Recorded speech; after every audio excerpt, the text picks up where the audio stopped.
Families often have conflicts or financial problems, but there are also families who manage to stick together and make it through everyday life.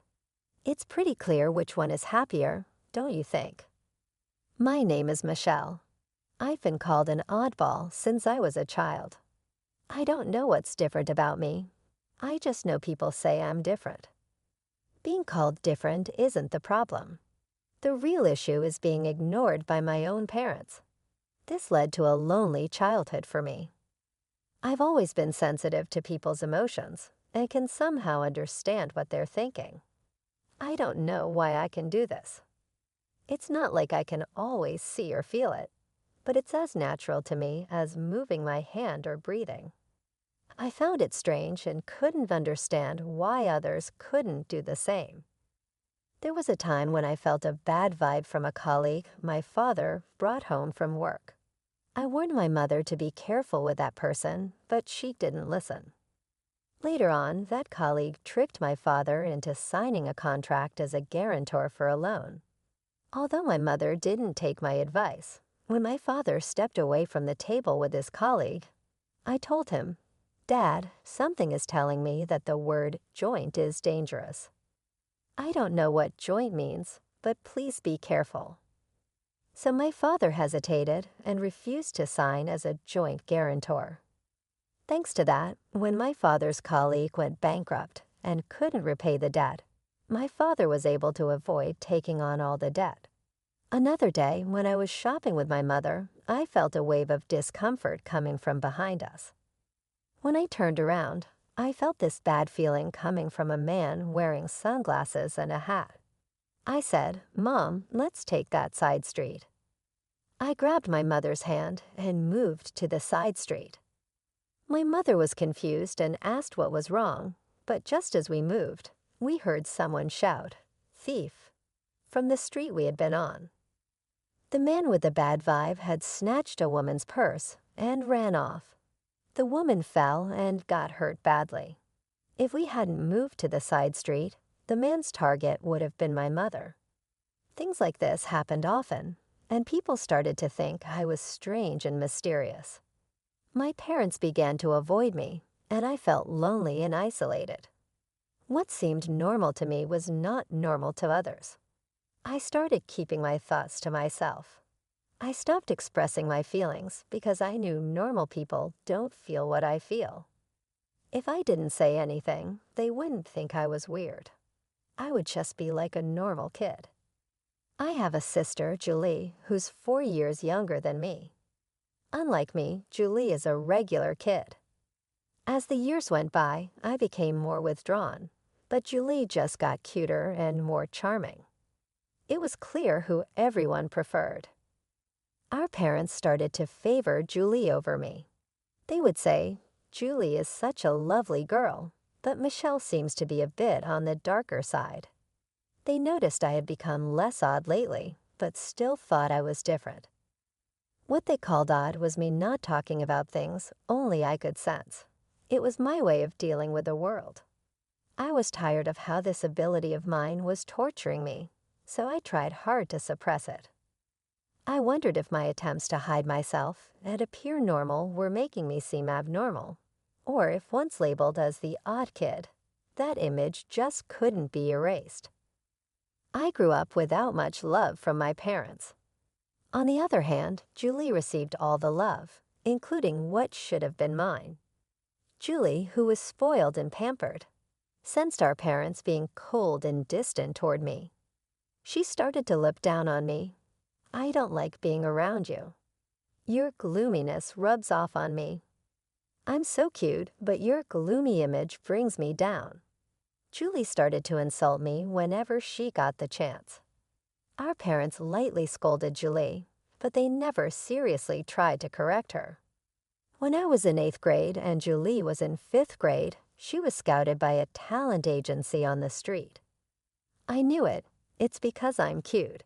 They said I could even appear on TV. Julie said, pleased with herself. She started dreaming big, and our parents didn't seem entirely against it. "You should calm down and think carefully." I sensed something shady about this. I spoke up, expressing the intuition that I had long suppressed because I didn't want Julie to get into trouble.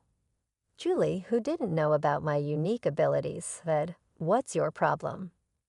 Are you just jealous because you're not cute and nobody approached you? Don't say weird things and stop interfering with me." She seemed furious. Even my parents, who knew about my ability, either forgot about it or were too excited about Julie standing on the glamorous stage. They sided with Julie and criticized me. After that, I resolved to remain silent again. I told myself that there was nothing good in saying unnecessary things. One day, a student teacher came to my junior high school.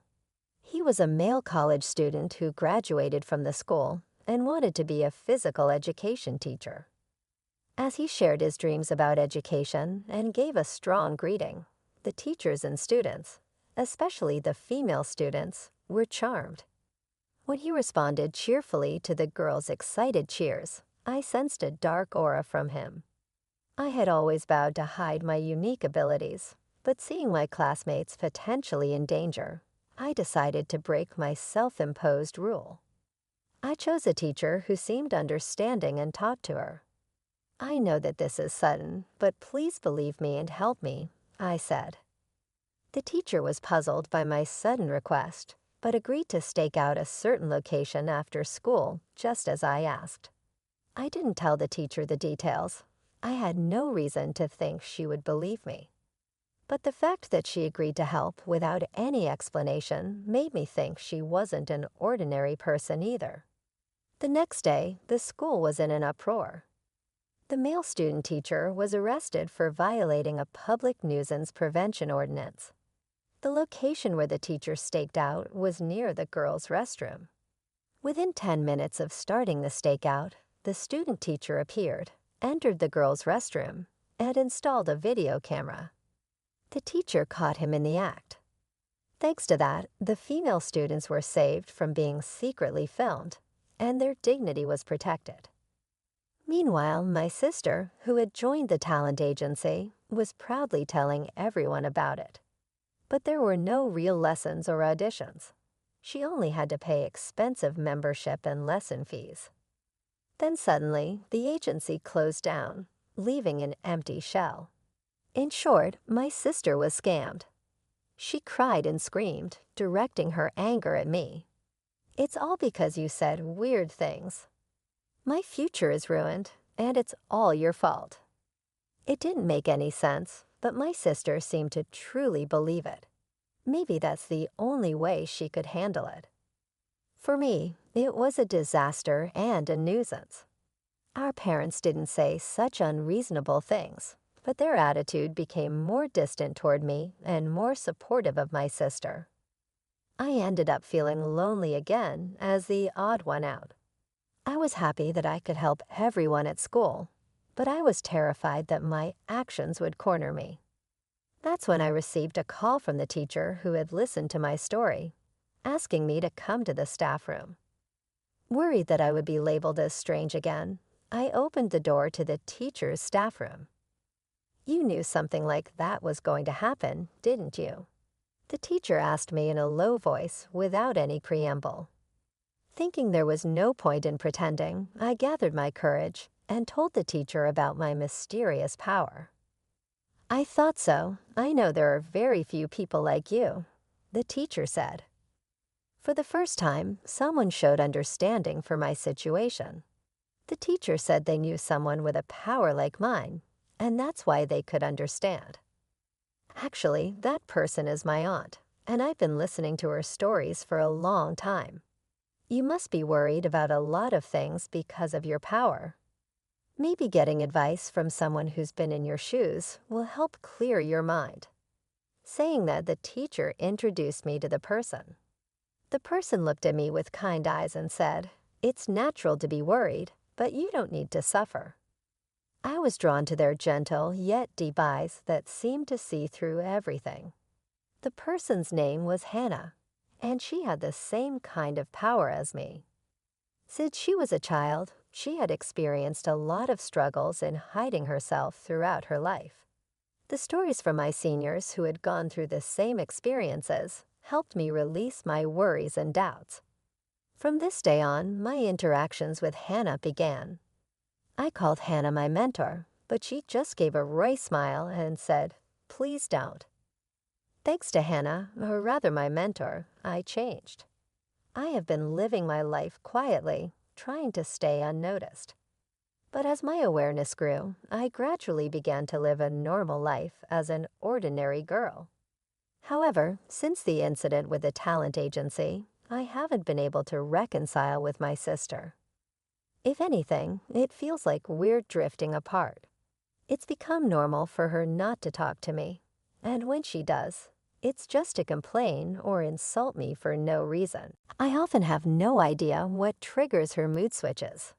My power couldn't predict my sister's emotional changes either. Just because you got into college doesn't mean you're all that. It's not even that great of a school, and you're so happy-go-lucky, she would say. My sister, who had hoped to get into her top choice high school, ended up at her second choice school. Because of that, she got mad when I got into my first choice college. It's not like I bragged to her. She just dismissed me because of her own frustrations. Our parents only tried to appease my upset sister and kept their distance from me, as if telling me to stay away from her. It seemed that my sister didn't like the fact that I had become brighter since meeting my mentor. To my sister, I had to be a dark and gloomy girl who was inferior to her. But my sister is really smart. It was surprising that she failed her high school entrance exams. Of course, she was filled with frustration and poured all of that into studying at her new high school. As a result, she was at the top of her class for all 4 years and got accepted into a prestigious national university on her first try. I got into the most difficult university. "Your college doesn't even come close to mine," she boasted. I lightly responded with, "That's true," to my satisfied sister, because I knew nothing good would come from getting too involved with her. However, my sister thought that my light reaction was belittling her accomplishments and unleashed a barrage of verbal abuse at me. Both my parents were at their wits' end with my sister, who couldn't be calmed down once she lost her temper. All they could do was watch nervously. They blamed me for causing the trouble and eventually ended up calling me a troublemaker. I wanted to argue back about who the real problem child was, but I always swallowed my words to avoid complicating things further. Setting aside my sister's issues, as I approached college graduation, I had to seriously confront my own career path. I was no longer as introverted as I used to be. I still struggled with socializing and had little confidence in building good relationships with others. My ability allowed me to detect people's negative emotions. While I could sense positive emotions too, it seemed people were more prone to negative ones, which made detecting such negativity painful for me. Throughout my school life, I was tormented by these swirling negative emotions and had come close to losing faith in people. Could someone like me really manage to work at a company? I decided to consult my mentor about this dilemma. I wanted to learn how she had overcome similar issues, as I was sure she had faced them as well. I have experienced the same worries as you. Maybe you should consider doing the kind of work I do, she suggested. My mentor used to work as a fortune teller and a counselor, helping people resolve their problems. She could use her abilities to their fullest extent and contribute to the world and people around her. Also, she was able to work freelance, which meant she didn't have to belong to any organization. This way, there were fewer chances of getting entangled in human relationships or being affected by other people's emotions. "It's the perfect job for people like us," she said. Encouraged by my mentor, I decided to pursue the same line of work. She taught me everything from how to do the job to how to acquire clients. Nowadays, thanks to the internet, it's possible to work from home without any issues. When I told my parents and sister that I would not seek employment after graduation and work from home instead, they responded, "What's that? What kind of job is that? Seems so dumb. You'll be home all the time. At least make sure to do the housework. Can you even make a living doing that? How will you cover living expenses? Well, as long as you contribute to the household, do whatever you want." While I expected such a response from my parents, it made me feel a little lonely that they didn't support me more. I felt sad thinking about their demands for housework and money. My mood darkened, and so my life working from home began. At first, I didn't have any job requests and struggled day by day. But with my mentor's help, I gradually got the hang of it and started to make a living. For about a year, I couldn't contribute financially to the household, so I focused on doing the housework. My dad seemed unsatisfied, but my mom was relieved and kept him in check. After about a year, when I finally started contributing financially, my dad mocked me by saying, "Oh, finally you're able to earn some pocket change. Huh." But I could tell he was actually quite satisfied with the money. However, even though I was contributing, the amount of housework I had to do didn't decrease, and our lives remained unchanged. Then, after another 3 years, my sister graduated from college and secured a job at a foreign company. Unlike you, I'm an elite. You're just unemployed, living at the bottom of the barrel. It's so depressing to have you as a sister, she would say. My sister, who had successfully landed a job, started to belittle me for working from home. "What are you even doing working from home? That's just like playing. You're nothing more than a parasite living at home."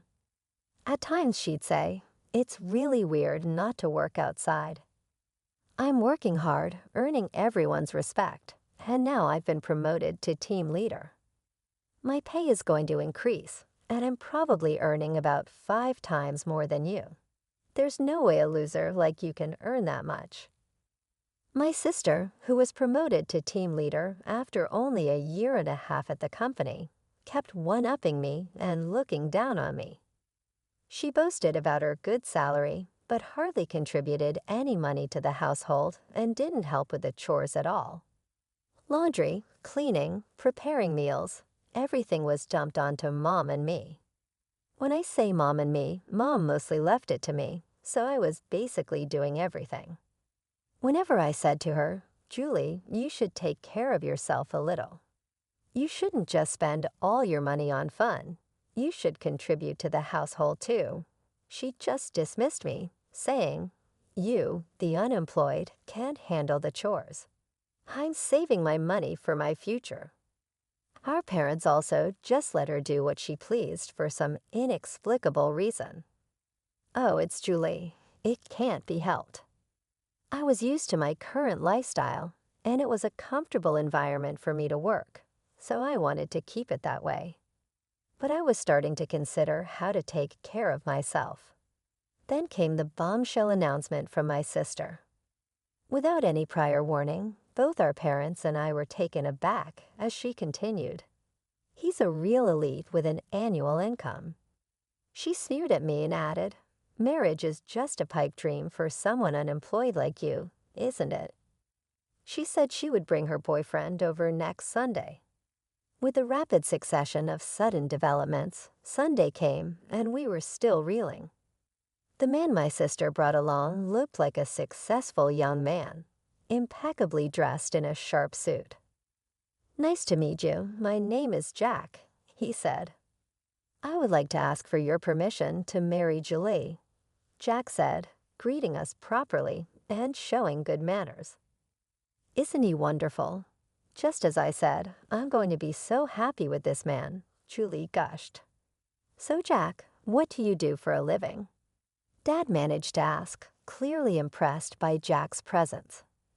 "Yes, I'm currently training at a company that my father knows," Jack replied. We were puzzled by the word training, and then Julie said gleefully, "His father is the president. He's training now to take over the presidency in the future." My sister seemed over the moon about becoming a future president's wife. Afterward, we had various conversations, and Jack left stylishly. There were a few things that made me raise an eyebrow during the conversation, but my parents were thrilled with the high-status man. However, I felt an inexplicable dark shadow from that seemingly refreshing and good-natured man, Jack. It was something only I could sense, so I didn't know how to explain it. I could no longer remain silent, fearing that marrying a man with hidden issues would make my sister unhappy. Julie, you've only been dating him for less than 4 months. You might want to understand him a little more before deciding to get married, I cautioned, driven by a strong gut feeling. Sis, he's an elite and a future CEO. You won't find anyone better than him. Oh, I see. You're jealous, aren't you? You're bitter because you're comparing your life to my happy one. Poor jobless sis, she retorted. Even our parents got angry at me for interfering with Julie's happiness. You're just unemployed, so at the very least, stop interfering with your sister's happiness, they said. It was clear that our parents were hoping to secure a comfortable old age by marrying Julie off to a wealthy man. Frustrated by my inability to effectively communicate my concern about the dark shadow I sensed looming over Julie, my head was spinning. In the meantime, the two got engaged, and a meeting between both families took place. Jack's parents, like him, carried an air of freshness about them, but I felt the same ominous cloud hidden behind them. However, I was unable to convey this danger to my overjoyed sister and parents. Before I knew it, the day of the wedding had arrived. The CEO of our company is attending today's reception. Can you comprehend how much I'm appreciated and anticipated in my company? I guess it's a kind of honor that a shut-in like you wouldn't understand, my sister said gleefully before leaving the house. She always included some derogatory words directed at me. At the wedding ceremony held at a hotel, the couple who pledged eternal love to each other entered the reception hall. Watching my sister, who was beaming with joy, I worried about how long this happiness would last. As my sister mentioned, the CEO made a keynote speech full of praise for her, which delighted her. Once the speeches were over, food and drinks were served to each table. There were all sorts of delicious-looking dishes, but I started to feel a sense of discomfort. Gradually, I realized that no dishes were being served in front of me. At first, I thought my meal was just late, but other tables were already serving drinks, appetizers, and so on, one after another. Clearly, something was off. Nothing was being delivered to me. People at the same table began to notice this oddity and started whispering among themselves. At that moment, my sister came over to me and whispered into my ear with laughter in her voice, "We didn't prepare free meals for the unemployed. After all, it's such a waste to serve such food to a jobless person. You should just eat potato chips at home. Just leave your gift money and go home." This outrageous remark was spoken loudly in my ear, and my ears rang.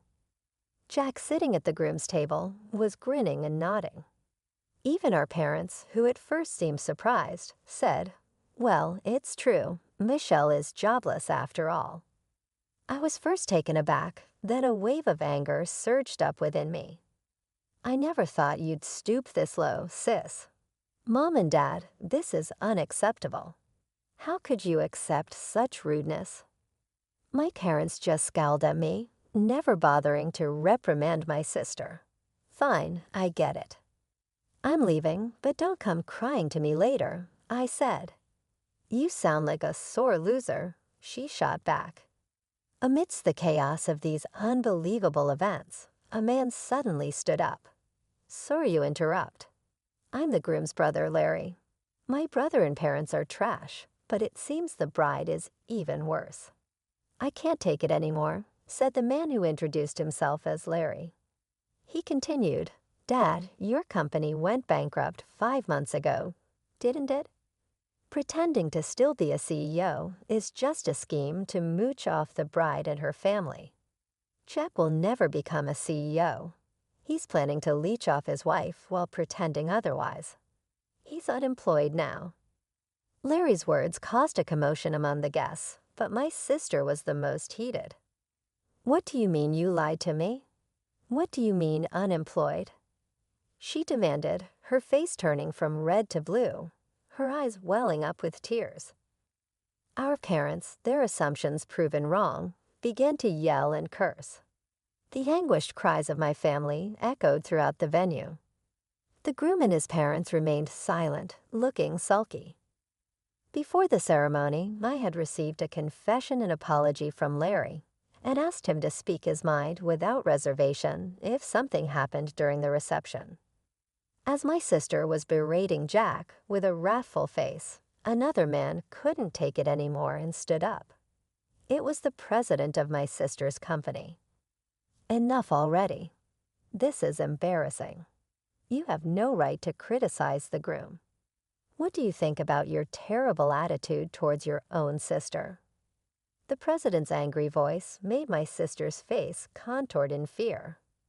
"For one, I didn't attend your wedding for your sake.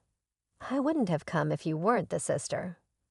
Suddenly, my name was mentioned by the president, and my sister's eyes widened in surprise. "Huh, who are you talking about?" "Michelle is a goddess to many of us business owners, rescuing countless companies from the brink of collapse," he continued. "In fact, with the guidance of my mentor, I have been working as an advisor for corporate revitalization and growth. Starting with fortune-telling and life consultation, I used my abilities to show companies the path they should take. All my advice was spot on, and the companies that sought my help experienced a rapid resurgence in business, achieving a V-shaped recovery. As a result, I had earned titles like teacher and goddess. My sister's company had also consulted with me 5 months ago, and thanks to my advice, it had been reborn as a stronger enterprise. The president, grateful for my assistance, attended the wedding today as well. I had no idea you're not just a basement-dwelling unemployed nobody, are you?" My sister said, finally realizing the truth. Thanks to my thriving career, her assumptions had been shattered. "I now earn several times what you do." Despite contributing significantly to the household income, our parents never seemed to care about me. They thought that money was from Julie. "Oh, we thought Julie provided that money," they said, misunderstanding the situation. There was no way Julie would have been contributing money to the house. The wedding reception turned into a chaotic scene and was called off. Naturally, all the guests were fully refunded their wedding gifts. I've already signed a contract for an apartment under my name. I can't afford it on my own, especially now that he's unemployed. My sister sobbed. Jack retorted, "You're the one who signed the contract. I don't know anything about that." The wedding was a complete disaster resulting from my sister's malice towards others. She may argue there were reasons for her behavior, but they didn't hold up. Afterward, Julie divorced Jack and claimed alimony.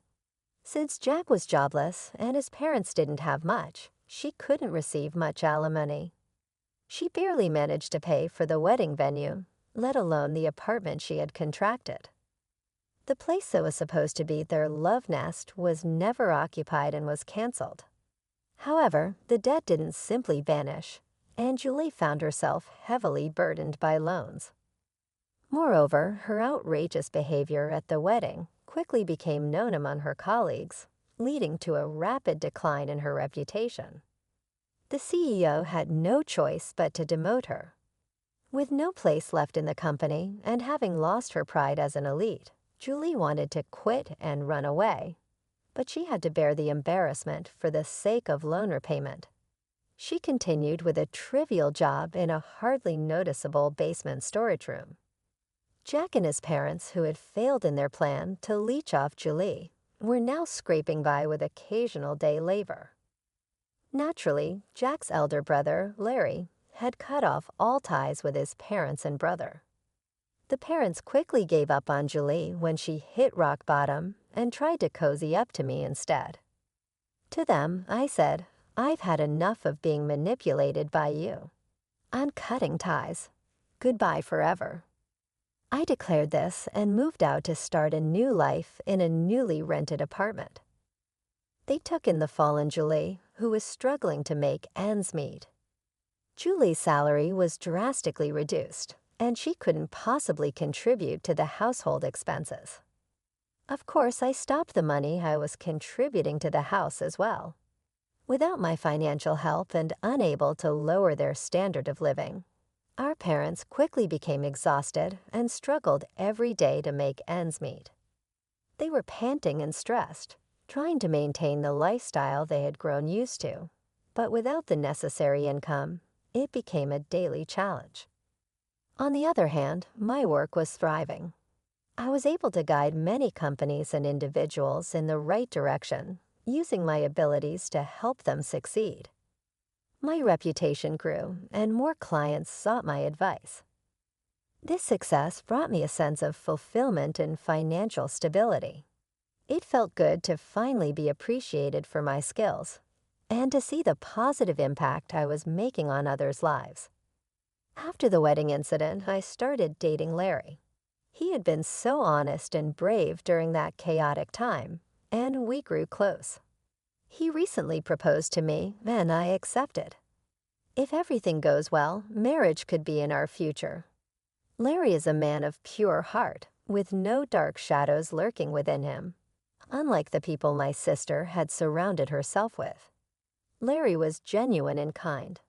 I'm looking forward to building a happy life with Larry. Together, we dream of a future filled with love, mutual respect, and understanding. With him by my side, I feel a sense of hope and excitement for what lies ahead.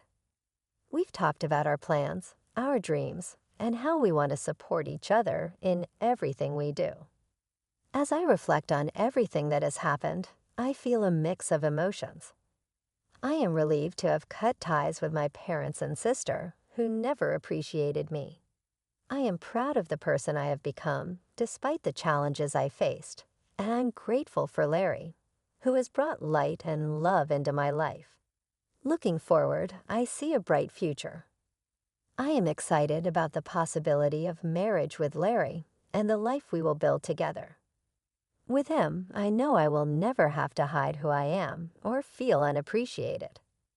Our love and partnership are based on honesty and mutual support, and I can't wait to see what the future holds for us.